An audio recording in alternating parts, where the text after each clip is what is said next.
Eu quero colocar uma matéria aqui que é recente, fresquinha, da Revista Oeste, do ministro Luiz Roberto Barroso, até para a gente inaugurar aí esse papo sobre o Poder Judiciário. O Barroso defendeu regulação das redes sociais e fala em remunerar a imprensa. Ele apoiou a ideia segundo a qual as Big Techs terão que compartilhar receita oriunda de publicidade com a mídia tradicional, com a velha imprensa, a imprensa que está numa espiral de perda de credibilidade junto com a própria audiência, né? Estão perdendo tudo. Mas a imprensa por si só já é um problema. Agora, quando a gente tem no país uma supremocracia, a gente tem um poder judiciário que tem lá 11 reis absolutistas encastelados no Supremo Tribunal Federal, logo do outro lado da Praça dos Três Poderes, se fosse senador e eu visse isso do Barroso, eu ficaria pessoalmente ofendido. Não porque eu tenho ego-trip de cargo ou porque eu tenho a vaidade do senador. Não. Porque é uma ofensa institucional a quem teve voto e a quem deve pautar o debate público ou trabalhar as pautas públicas na devida casa legislativa legiferante, que é o Senado e a Câmara dos Deputados. Como que você enxerga, Seifi, essa declaração e essa postura prepotente, arrogante, inconsequente, irresponsável de um ministro que se coloca de uma forma... Sim, ele, o Alexandre de Moraes e o Gilmar Mendes são tuiteiros. Né? Como que você, enquanto senador, percebe esse fenômeno de ativismo judicial puro e restrito?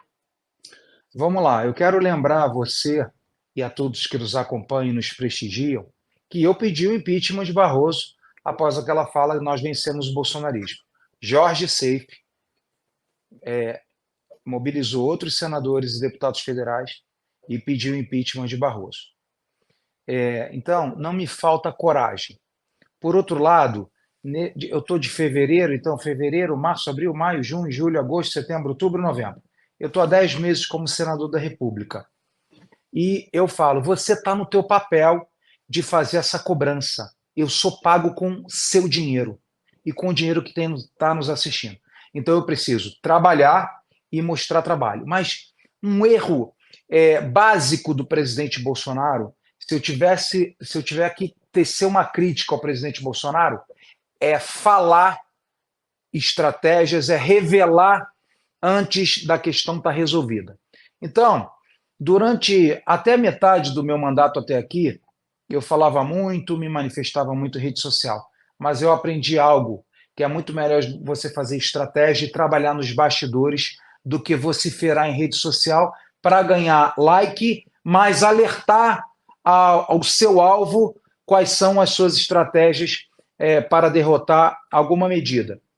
Então, de um tempo para cá, posso te falar de 3 meses para cá, nós paramos de atacar na tribuna o Supremo Tribunal Federal, porque a sua opinião, que eu te acompanho e sou um fã do seu trabalho, antes mesmo de imaginar ser senador, da Cris Grêmio, do Augusto Nunes, do Fiuza, enfim, pessoas que fizeram parte da minha vida diária, especialmente no tempo da Jovem Pan, mas ao invés de eu ficar vociferando e reclamando, nós começamos a pressionar e agir dentro do Senado de forma que os nossos pensamentos, opiniões e percepções do que estava acontecendo do outro lado da Praça dos Três Poderes realmente fosse freado, realmente o contrapeso, pesos e contrapesos começasse a funcionar. E veja você que está funcionando. Eu sei que muitas vezes as pessoas que estão nos assistindo não entendem, né? E criticam a vida inteira o Rodrigo Pacheco. E eu me elegi em Santa Catarina dando muita porrada no Pacheco, porque eu acho que se chegamos até esse momento, foi um fracasso da Câmara, do Senado e ele especialmente como presidente do Congresso Nacional por 2 anos, que já foi, agora foi reconduzido.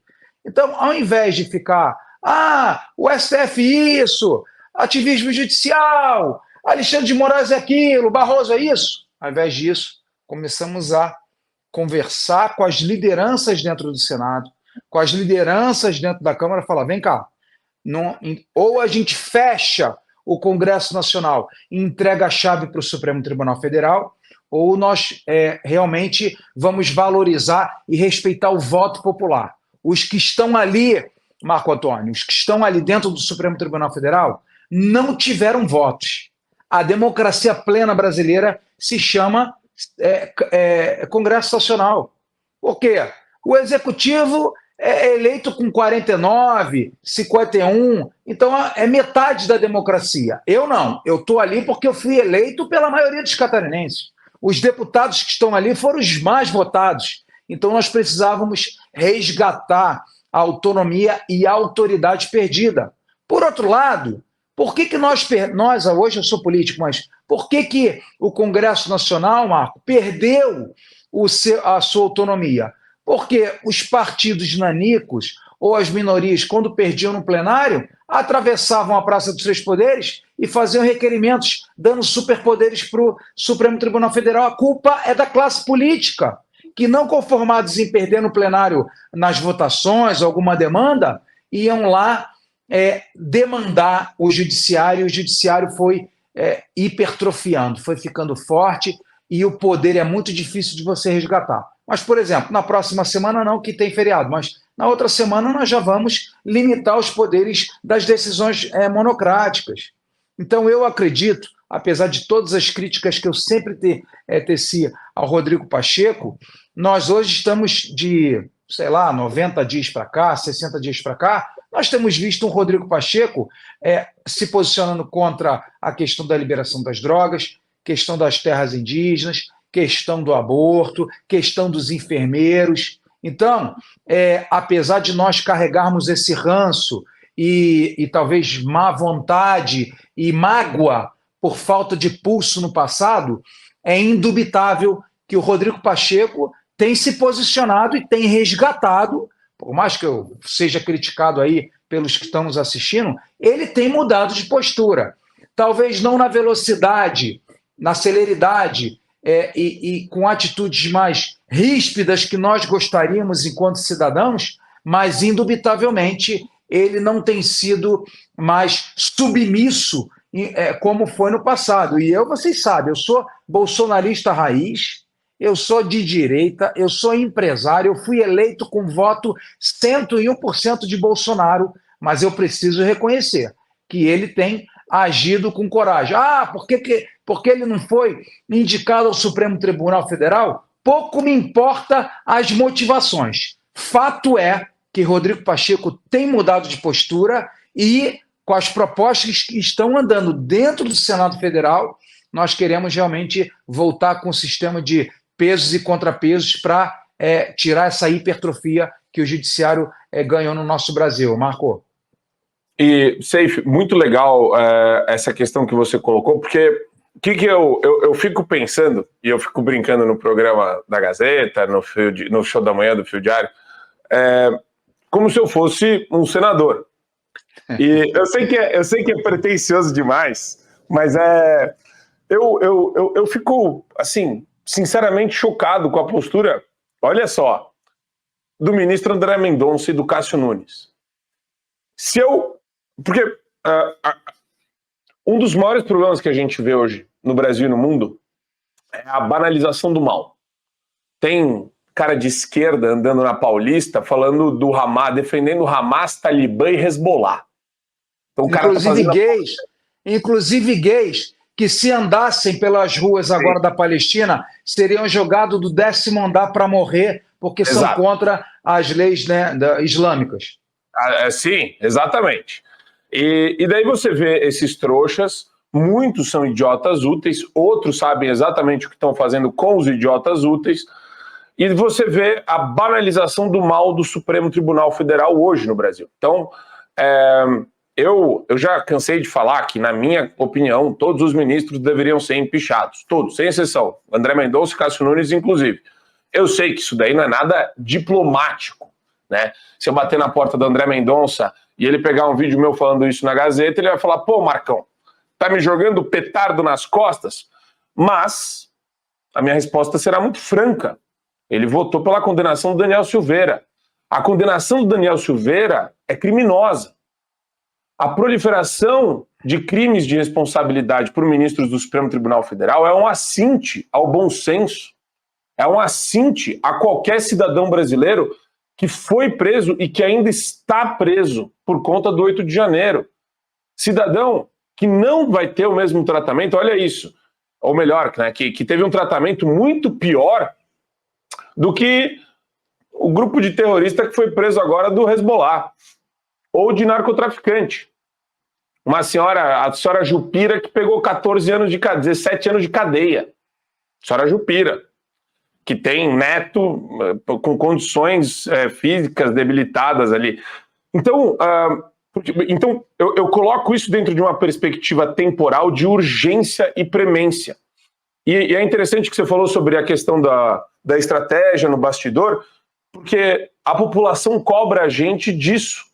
Nós que somos aí, né, a gente está acompanhando o trabalho de vocês no Senado, a gente acompanha diariamente, a gente se informa, muitas vezes a gente fala com vocês também para obter as informações direto da fonte, mas a impressão que dá é que a janela de Overton, e aqui eu vou até brincar com esse conceito, os discursos aceitáveis da direita não são tão bem trabalhados como a esquerda trabalha. Então a esquerda vai para a Paulista e tenta banalizar o terrorismo.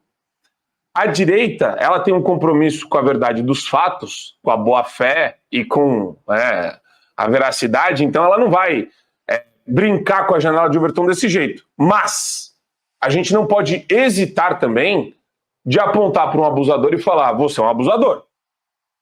E daí eu critico, por exemplo, e aqui eles não estão aqui para se defender, mas eu critico, e daí eu queria te ouvir sobre isso, a postura de senadores que estão silentes. Porque eu espero ao menos que eles falem. Aí não é desnudar uma estratégia de bastidor, mas é falar, sinalizar. Né? A Damares Alves, o Marcos Pontes, o próprio Hamilton Mourão, que tem o projeto de lei agora da anistia, que eu critiquei com veemência, a gente pode falar sobre isso também. Mas por que eles têm... Porque a impressão que dá para o povão é medo, Seif. Parece que eles têm medo de serem alvo do Supremo Tribunal Federal. Marco, vamos lá. Primeira questão, eu quero abordar Daniel Silveira. Quem entregou a cabeça de Daniel Silveira para o Supremo Tribunal Federal foi a Câmara Federal. Existe uma lei, uma previsão legal de que um parlamentar só pode ser preso em flagrante delito. E o que a Câmara fez? Entregou nas mãos do Supremo Tribunal Federal. Aí nós temos um segundo problema, foro privilegiado.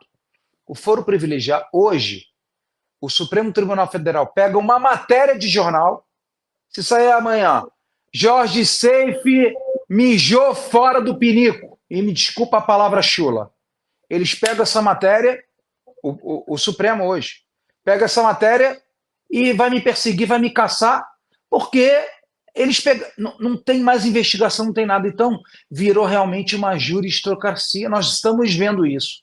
Então, você se posicionar, você falar e não ter uma estratégia, não ter, por exemplo, a articulação dentro do Senado, especialmente sendo 30 senadores. Não esquece dessa conta. Nós somos 30 contra 50. 50 governistas e 30 oposicionistas.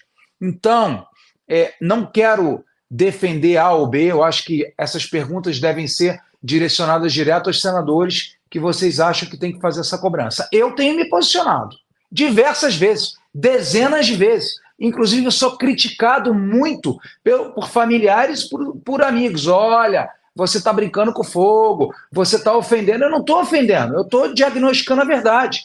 Por outro lado, não adianta vociferar para as pessoas me aplaudirem aí se amanhã eu perder meu cargo aqui. Não adianta, porque vai ser um soldado a menos em prol do Brasil. Então, o que nós precisamos fazer é, de alguma forma, encorajar, e é o que nós temos feito, encorajar e conversar com outros senadores que os poderes estão desequilibrados, de direita, de esquerda, de centro. Nós precisamos conscientizá-los de que hoje a bazuca está virada para a direita. No passado esteve virado para a esquerda e é uma bazuca giratória para que realmente limitemos cada poder no seu quadrado. E temos feito isso, Marco. Não é, repito, na velocidade que nós gostaríamos, mas temos evoluído bem. Eu jamais imaginaria que Rodrigo Pacheco, enquanto presidente do Congresso Nacional, e vendo todo o histórico dele com uma certa leniência ou uma certa submissão ao Supremo Tribunal Federal, ter tomado tantas medidas de coragem que ele tem tomado. Pode me criticar, pode bater, mas um cara que está tomando, o cara que está no chão, está no 0, ele vai para o 1, ele aumentou 100%. Se ele vai para o 2, ele aumentou 200%. Rodrigo Pacheco não se manifestava, Marco, sobre nada. O Congresso, o Supremo fazia o que queria e ele fazia cara de paisagem. Nós temos visto posturas diferentes dele. E muito disso é graças à pressão de Damares, de Mourão, de Tereza, de Rogério, de Seife e mais, articulando e conversando com os governistas hoje, falando, olha só, hoje a bazuca está virada para nós. Vamos conversar, vamos pedir para eles sossegarem. Eu não sei, Marco, eu vou passar já a bola para você, para não ficar monólogo, mas eu não sei se você assistiu aquela entrevista do William Wack com o Gilmar e com o Pacheco. Você assistiu? Rapaz, o Pacheco se saiu muito bem e disse, olha, nós precisamos legislar sobre isso, isso, isso, e todo mundo na plateia na França, em Paris, aplaudiu. Sim. E Gilmar Mendes, o corpo fala, Gilmar Mendes baixou a cabeça e não aplaudiu. Isso me alegrou. Ou seja, eles estão vendo que passaram dos limites e precisam voltar para o quadrado deles. Para você ter acesso ao conteúdo integral do Fio Diário, é fundamental que você assine agora a plataforma e aproveite as condições que a gente tem promocionais para você ter todos os acessos aos programas. Adrilho sobre tudo, Marco Antônio em Direita, Além do Ponto G, entrevistas com personalidades nacionais e internacionais, óbvio, Show da Manhã e várias outras atrações do Fio Diário.